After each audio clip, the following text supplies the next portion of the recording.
박근혜 대통령이 최고의 위기를 맞고 있습니다.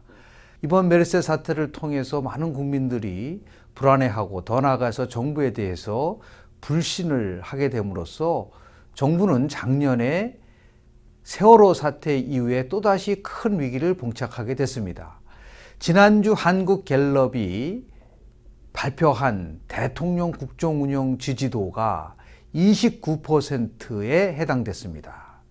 메르스 사태가 나온 지 한 달 정도 지나는 과정 속에서 대통령의 지지도가 10%포인트 이상 급락하고 있는 상황입니다. 그렇다고 왜 대통령의 국정운영 지지도가 이렇게 급락하고 있을까요? 한마디로 얘기해서 대통령의 국정위기 관리 리더십이 취약했다는 것이 드러났기 때문입니다. 국정관리에서 위기가 발생할 때 리더가 보여줄 수 있는 덕목은 크게 세 가지로 축약이 됩니다.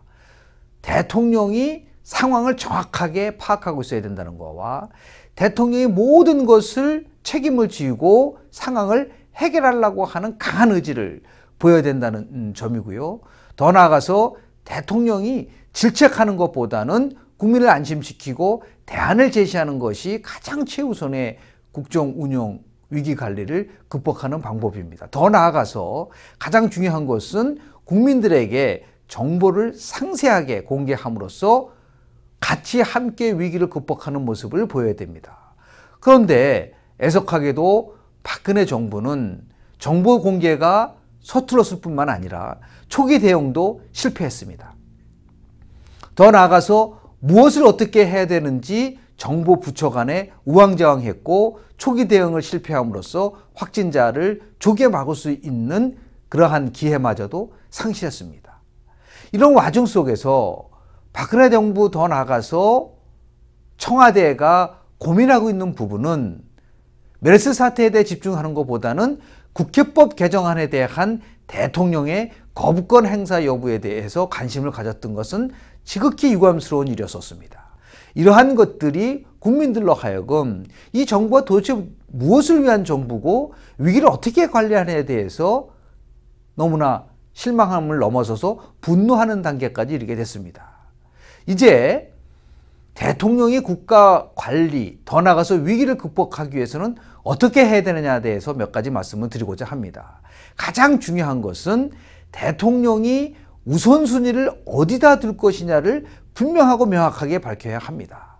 지금 규제개혁도 해야 되고 경제도 살려야 되고 국민 안전을 최고의 가치로 삼아야 되고 더 나아가서 외교관계도 특히 한일관계도 새롭게 바꿔야 된다라고 하는 데 대해서는 다 동의를 하지만 남은 기간 동안 더 나아가서 앞으로 1년 반 동안 남은 이 기간 동안 정부가 무엇에다 집중을 할 것인가에 대해서 명확한 비전과 대안을 제시해야 된다고 봅니다.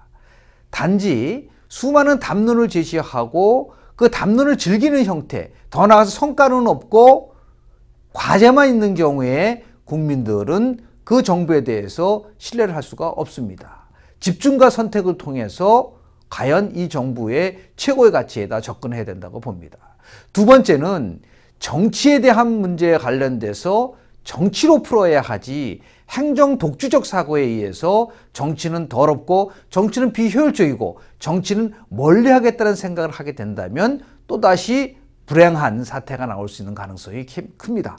그런 의미에서 국회법 재개정 문제와 관련돼서 대통령은 일방적으로 거부권을 행사하기 이전에 국회의장이 중재안을 제시를 한 만큼 그 안을 자세히 고려를 해서 필요하지 않은 불필요한 당청관계든 국회와 입법부와 행정부와의 갈등, 더 나아가서 야당과의 갈등을 증폭시켜서는 안 된다고 봅니다. 가장 현실적인 방법은 국회법 재개정에 대해서 대통령이 그 개정안을 수용하고 만약에 이의가 있다고 한다면 헌법재판소에 권한쟁의 심판을 청구하는 이러한 현실적이고 지혜로운 선택을 해야 된다고 봅니다. 현재 권력이 미래 권력을 압도해야 된다라고 하는 그런 강박관념에 빠진다든지요.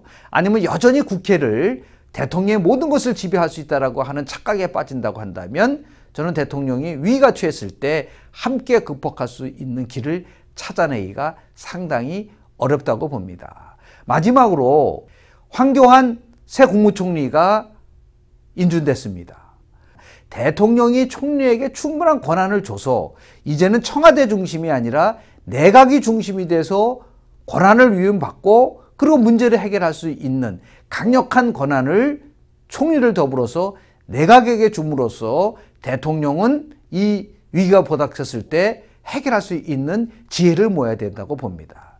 바로 지금까지 보여줬었던 방식, 다시 얘기해서 시스템을 획기적으로 혁신을 해서 이제 새롭게 시작한다는 제2, 제3의 메르스 사태가 일어나지 않도록 이 정부는 온 힘을 기울여야 할 거라고 봅니다. 더 나아가서 7월 접어들며 메르스 사태가 진정되는 국면이 있다고 하더라도 반드시 이 정부는 메르스 사태 실패 백서를 만들어서 우리가 무엇이 문제였고 어떻게 해서 잘못했는지에 대해서 낱낱이 회고하고 다시는 이런 일이 일어나지 않도록 대통령이 이를 주도하는 모습을 보여야 된다고 봅니다. 이제 대통령에게 남아있는 시간은 그렇게 많지 않습니다. 내년 총선이 끝나고 내년 8월 24일이 되면 벌써 3년 6개월의 재임 기간이 지나갑니다. 대통령이 실질적으로 힘을 발휘할 수 있는 시간은 이제 1년 2개월밖에 남지 않았습니다. 총력을 기울여서